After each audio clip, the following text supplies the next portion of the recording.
Salam sejahtera Malaysia, terima kasih kerana menonton video-video dalam channel ini. Sebelum kita mula, jangan lupa untuk tekan tombol subscribe, share, like, dan komen. Let's go!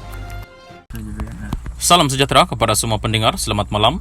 Untuk berita seterusnya dipetik daripada laman Facebook rasmi Najib Razak yang mengatakan, "Saya perhatikan media suka buat tajuk berita dana masuk akaun atas nama saya, tetapi tak pernah keluarkan headline bahawa dana turut dikembalikan. Sumber dana dari mana lagi yang saya pernah terima? Apa yang saya beli dengan dana itu untuk pribadi saya ataupun di mana dana digunakan?" Seperti tajuk berita hari ini yang kata RM2.28 bilion yang masuk ke dalam akaun ini. Tengok gambar sebelah kanan.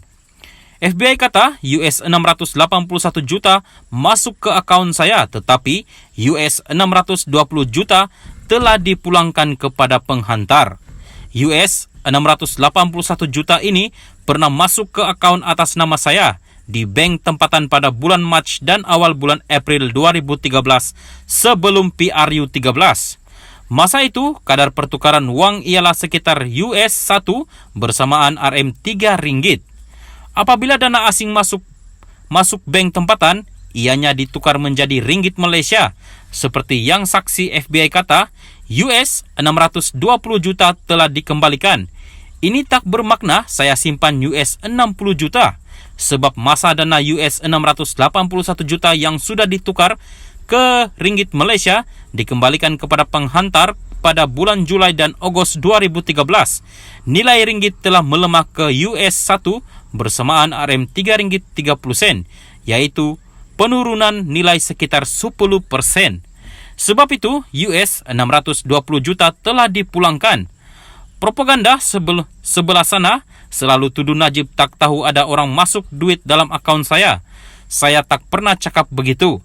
Apa yang saya kata ialah saya tak tahu bahawa sumber dana yang dimasukkan ke dalam akaun saya akhirnya boleh dikesan ialah dari SRC atau 1MDB. Kisahnya begini, dan saya pun telah memberitahu mahkamah dalam penyataan saya. Saya dijanji oleh Raja Saudi untuk dibantu dengan dana sehingga US 1 bilion bagi mengekalkan pentadbiran BN yang moderati. Pada permulaannya, sekurang-kurangnya RM620 juta ringgit yang berasal dari akaun Bank Kementerian Kewangan telah dibayar ke akaun atas nama saya. Fakta ini telah dibuktikan oleh pihak bank dan SPRM dalam mahkamah.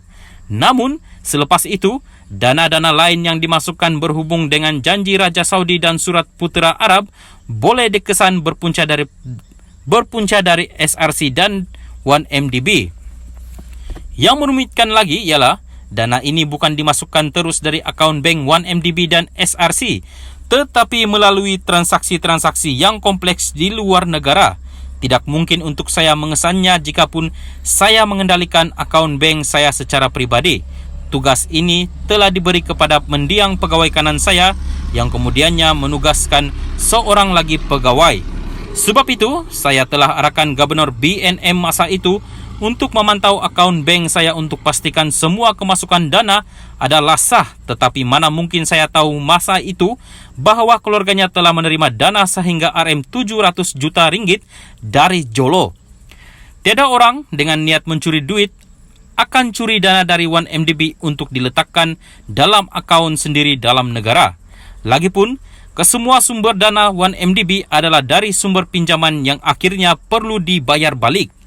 Ianya juga terbukti bahawa 99.9% daripada dana yang diterima, baik dari sumber Kementerian Kewangan Arab Saudi atau dari sumber lain, juga dibelanjakan untuk tujuan CSR secara terus atau melalui parti politik dan juga untuk tujuan politik, bukan untuk pribadi saya.